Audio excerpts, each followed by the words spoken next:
রহস্য, রোমাঞ্চ, ভয়, হাসি, প্রেম, দুঃখ, সমস্ত কন্টেন্টের সেরা ঠিকানা কথা ও কাহিনী এন্টারটেনমেন্ট।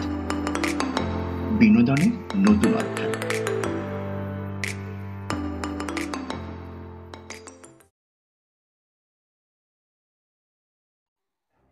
আমাদের আজকের নিবেদন প্রখ্যাত সাহিত্যিক মানিক বন্দ্যোপাধ্যায়ের লেখা একটি ছোট গল্প, নদীর বিদ্রোহ।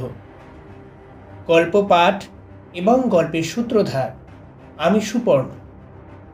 তাহলে শুরু হচ্ছে মানিক বন্দ্যোপাধ্যায়ের লেখা নদীর বিদ্রোহ।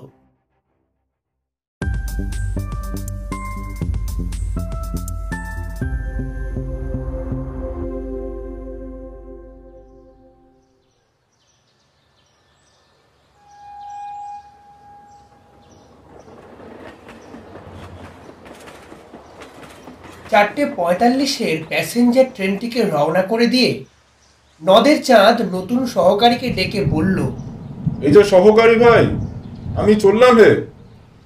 নতুন সহকারী একবার মেঘাচ্ছন্ন আকাশের দিকে চেয়ে বলল, আগে হ্যাঁ। সহকারী, আর বৃষ্টি হবে না, কি বলো? নতুন সহকারী একবার জলে জলমগ্ন পৃথিবীর দিকে চেয়ে বলল, আগে না বোধ হয়।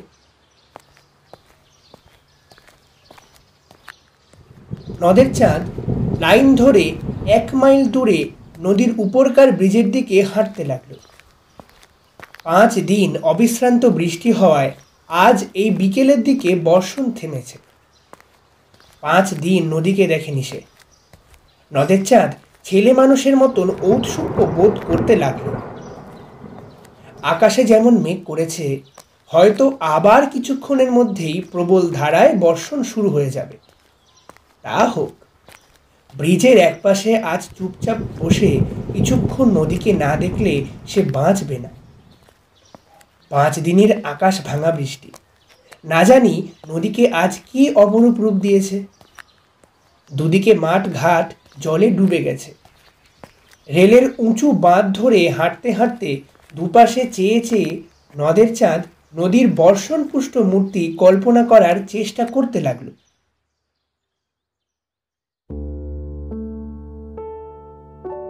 ত্রিশ বছর বয়সে নদীর জন্য নদের চাঁদের এত বেশি মায়া একটু অস্বাভাবিক। কেবল বয়সের জন্য নয়, ছোট হোক তুচ্ছ হোক, সে তো একটা স্টেশনের স্টেশন মাস্টার। দিবারাত্রি মেল, প্যাসেঞ্জার আর মালগাড়িগুলির তীব্র বেগে ছোটাছুটি নিয়ন্ত্রণ করাবার দায়িত্ব যাদের, সেও তো তাদেরই একজন। নদীর জন্য এমনভাবে পাগলা হওয়া কি তার সাজে? নদের চাঁদ সব বোঝে, কেবল নিজেকে বুঝতে পারে না। নিজের এই পাগলামিতে যেন আনন্দই উপভোগ করে সে। বিষয়টা যতই অস্বাভাবিক হোক, নদীকে এভাবে ভালোবাসার একটা কৈফিয়ত নদের চাঁদ দিতে পারে।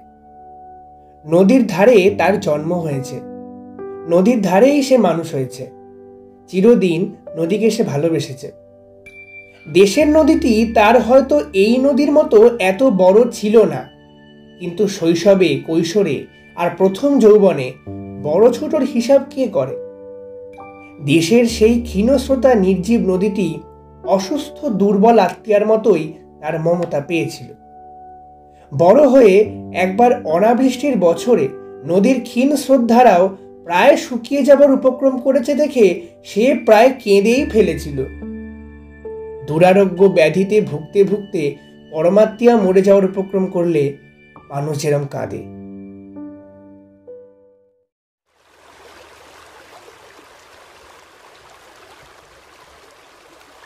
ব্রিজের কাছাকাছি এসে প্রথমবার নদীর দিকে দৃষ্টিপাত করেই নদের চাঁদ স্তম্ভিত হয়ে গেল। 5 দিন আগেও বর্ষার জলে পরিপুষ্ট নদীর পঙ্কিল জলস্রোতে সে চাঞ্চল্য দেখে গিয়েছে, কিন্তু সেই চাঞ্চল্য যেন ছিল পরিপূর্ণতার আনন্দের প্রকাশ। কিন্তু আজ যেন সেই নদী ক্ষেপে গিয়েছে। গাঢ়তর পঙ্কিল জল ফুলে ফেঁপে ফেনোচ্ছ্বাসিত হয়ে ছুটে চলেছে। এতক্ষণ নদের চাঁদ একটি সংকীর্ণ ক্ষীণস্রোতা নদীর কথা ভাবছিল। তার 4 বছরের চেনা এই নদীর মূর্তিকে তাই যেন আরো বেশি ভয়ঙ্কর, আরো বেশি অপরিচিত মনে হলো।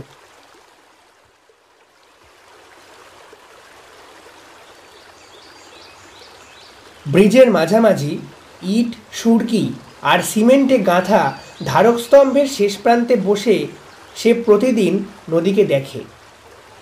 আজও সে সেইখানে গিয়েই বসল।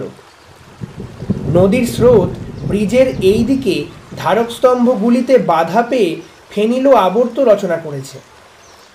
এত উঁচুতে জল উঠে এসেছে যে মনে হয় ইচ্ছে করলে বুঝি হাত বাড়িয়ে স্পর্শ করা যায়। নদের চাঁদের ভারী আমোদ বোধ হতে লাগলো। পকেট খুঁজে পুরনো একটা চিঠি বের করে সে স্রোতের মধ্যে ছুঁড়ে দিল। চোখের পলকে কোথায় যেন সেই চিঠিটা অদৃশ্য হয়ে গেল। উন্মত্ততার জন্যই জলপ্রবাহকে আজ তার জীবন্ত মনে হলো। তার সঙ্গে খেলায় যোগ দিয়ে চিঠিটাও যেন তাড়াতাড়ি লুকিয়ে পড়েছে।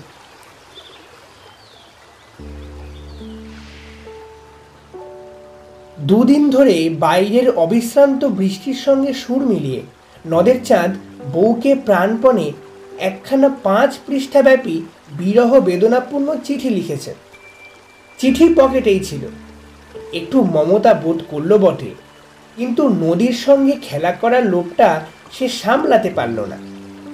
একখানি পাতা ছিঁড়ে দুমড়ে মুচড়ে জলে ফেলে দিতে লাগলো।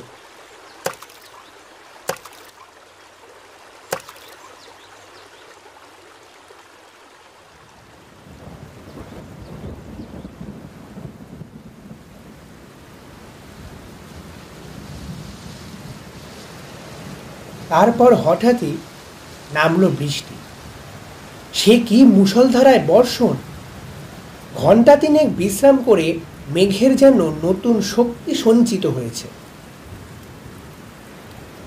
নদের চাঁদ বসে বসে ভিজতে লাগলো, কিন্তু উঠল না।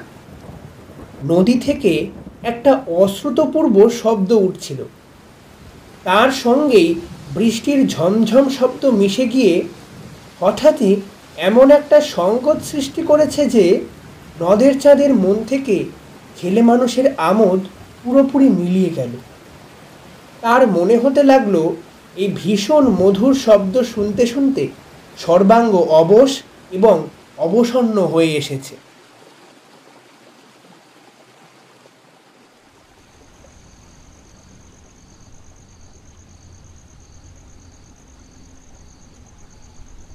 কিছুক্ষণের মধ্যেই দিনের স্তিমিত আলো মিলিয়ে গিয়ে চারিদিক অন্ধকারে ছেয়ে গেল। বৃষ্টি একবার কিছুক্ষণের জন্য একটু কমে আবার প্রবল বেগে বর্ষণ শুরু হলো।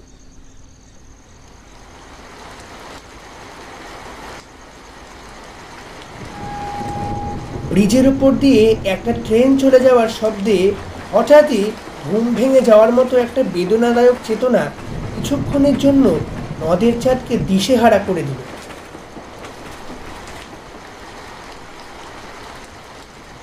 তারপর সে অতি কষ্টে উঠে দাঁড়ালো।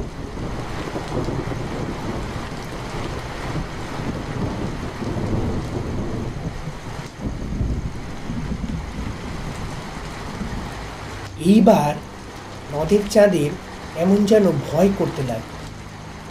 হঠাৎ তার মনে হলো রোষে ক্ষোভে উন্মত্ত এই নদীর আর্তনাদী জলরাশির মাত্র কয়েক হাত উঁচুতে এমন নিশ্চিন্ত মনে এতক্ষণ বসে থাকা তার উচিত হয়নি। হোক ইট সুরকি সিমেন্ট পাথর আর লোহালক করে গড়া ব্রিজ, যে নদী এমনভাবে খেপে যেতে পারে তাকে কোনোভাবেই বিশ্বাস নেই।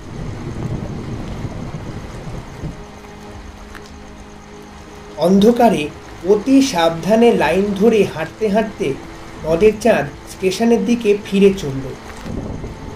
নদীর বিদ্রোহের কারণ সে বুঝতে পেরেছে। ব্রিজটাকে ভেঙে ভাসিয়ে নিয়ে দুপাশে মানুষের হাতে গড়া বাঁধ চুরমার করে নদী তার স্বাভাবিক ছন্দে ফিরতে চায়, কিন্তু পারবে কি? পারলেও মানুষ কি তাকে রেহাই দেবে? আজ যে ব্রিজ আর বাঁধ সে ভেঙে ফেলবে, কাল মানুষ আবার সেই ব্রিজ আর বাঁধ গড়ে তুলবে। তারপর এই গভীর প্রশস্ত জলপূর্ণ নদীর আর সেই ক্ষীণস্রোতা নদীতে পরিণত হতে না জানি মোটে আর কতদিন লাগবে।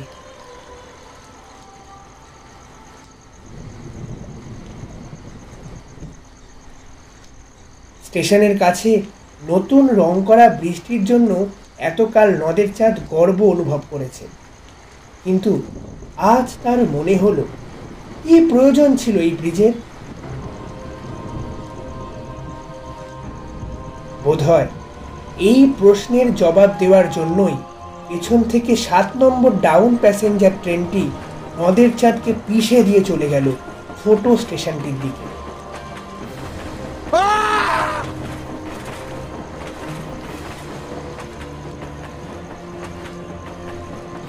নদের চাঁদ 4 বছর যেখানে স্টেশন মাস্টারি করেছে এবং বন্দি নদীকে ভালোবেসেছে।